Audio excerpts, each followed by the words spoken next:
Менің денем жас, бірақ тәнім от секілді жанып тұрады. Бірақ мен бұл денем күйеуіме тиесілі. Әкемдей көрген адамның арам ойына тап болам деп кім ойлаған? Ол қайын атам, бірақ түрі жас көрінеді. Аула сыпырып жүргенде көз қиығымен қарап қалатын кездерімде болатын. Ұялып тұратын, бірақ шындық сол. Мен оны еркектік иісін сезетімін. Бір күні күйеуім түнгі жұмысқа кеткен. Мен ішкеме жүредім, ұйықтауға дайындалып. Бөлменің жарығы өшік тұр, терезеден ай түсіп тұр. Сол сәтте есік сықырлады. Мен шошып қалдым. Келін, деді жай, дабысы жай. Иә, жарығың сөнді ме? Иә, енді жатып жатыр едім. Ол ішке кірді. Қолында бір кесе сүт. Ішіп ал, ұйқыға жақсы болады, деді. Сол кезде менің көйлегімнің иығы сәл түсіп кеткен еді. Ол соған ұзақ қарады. Мен байқамай қалдым, ол байқап тұр екен. Кенет ол кесе қойған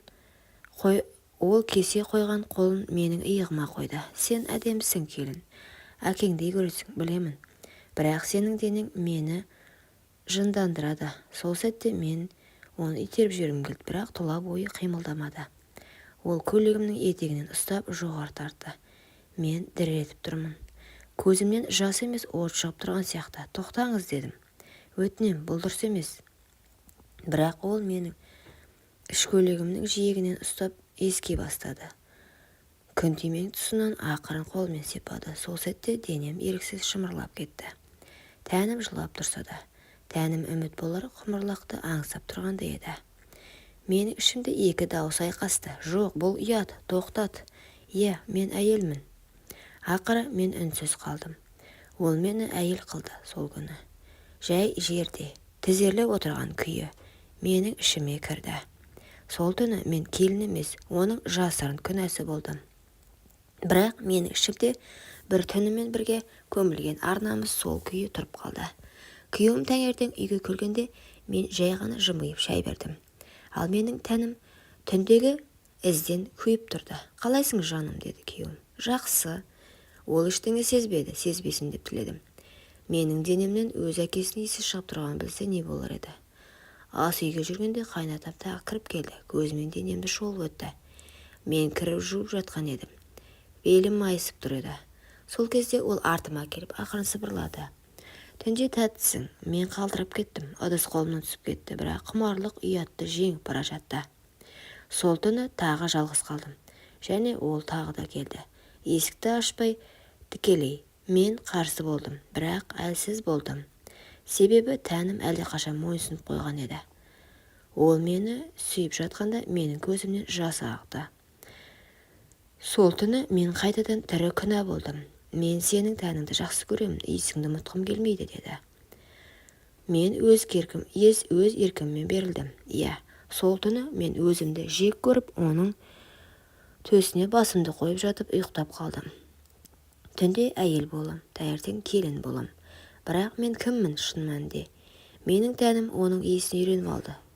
Жаным жек көріп, бірақ төсегім қайта сағына бастады. Кеше тағы келді, түн ортасы. Ол еш сөз айтпады, тек маған қарады. Қараған кезде мен өзімді әйел сезіндім. Сен менің тағдырыма жазылғансың, деді ол. Бірақ мен қарсы тұрудан шаршадым. Жаныма өрт түсіп, көзімнен жас ақты, бірақ ол жас еріксіз ләззаттың жасы еді. Сол түні тағы да менің ішіме кірді. Бірнеше секундта біз бірге дем алғандай болдық. Сол кезде ішімде бір діріл сезілді, баяу, елеусіз. Бірақ мен бір нәрсе дұрыс емес екенін сездім. Менің ішімде бір өмір басталып кеткен жүрегім біліп тұрды.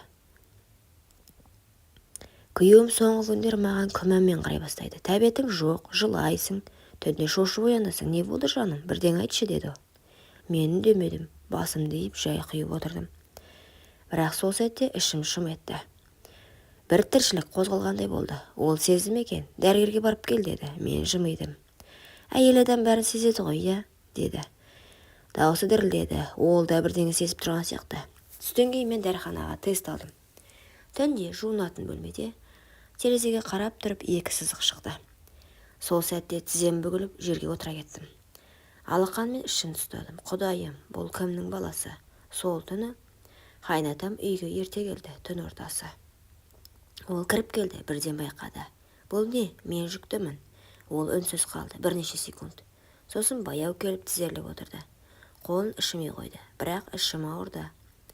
Және бұл баланың кімнен екенін енді ешкімге дәлелдей алмаймын. Дәріханадан тест кейін 3 күн өтсе де, мен әлі бір шешімге келе алмадым. Қайнатам таныш, күйеуім күмәнмен қарап жүр. Бірақ менің ішімде үнсіз өсіп жатқан кішкентай өмір бар. Және мен оны өмірден құтылғым келеді. Сол күні қаладағы таныс акушер-гинекологқа жазылдым. Апарда алдыр, деді қайнатам. Дауысы салқын, жауапкершіліктен қашқысы келген адамға ұқсайды. Ұрпақ емес, күнә, деді. Жолға шықтым, жол бойы жүрегім атша тулап тұрды. Ауруханаға барып тексеруге бардым. Дәрігер УЗИ аппаратымен қарап отырды да бірден тоқтады. Қанша апталық дедіңіз? 7-8. Бұл 16 апталық, 4 ай. Не? Бұл баланы енді алдыруға болмайды. Заң жүзінде, медицинада. Сол сәтте менің алдымнан бүкіл өткен күндерім жүгіріп өтті. Кеш қалғанымды сол кезде ғана толық түсіндім. Аурухананың есігінен шыққанда тынысым тарылып, аспан төңкеріліп кеткендей болды. Менің ішімде өмір. Күйеуім үнсіз қарсы алды. Кешкісін күйеуім келді, бетіме тіке қарады. Менікі ме, деді. Бала. Дауысы дірілдеді, мен үндемедім. Тек көз жасым тама бастады. Ол бар даусымен айқай салды. Кімнен, айт. Сол түні мен үнсіз қалдым. Үйсіз қалдым. Жүкті, қолдаусыз және кешірілмейтін күнәні арқалап. Ауылға қайттым. Ескі көрпеге оранып, көз жасымен ұйықтадым. Бұл менің өмірімнің шындығы еді. Құмарлықтың соңы жалғыздық пен бала. Мен енді ана болам, бірақ әйел емеспін.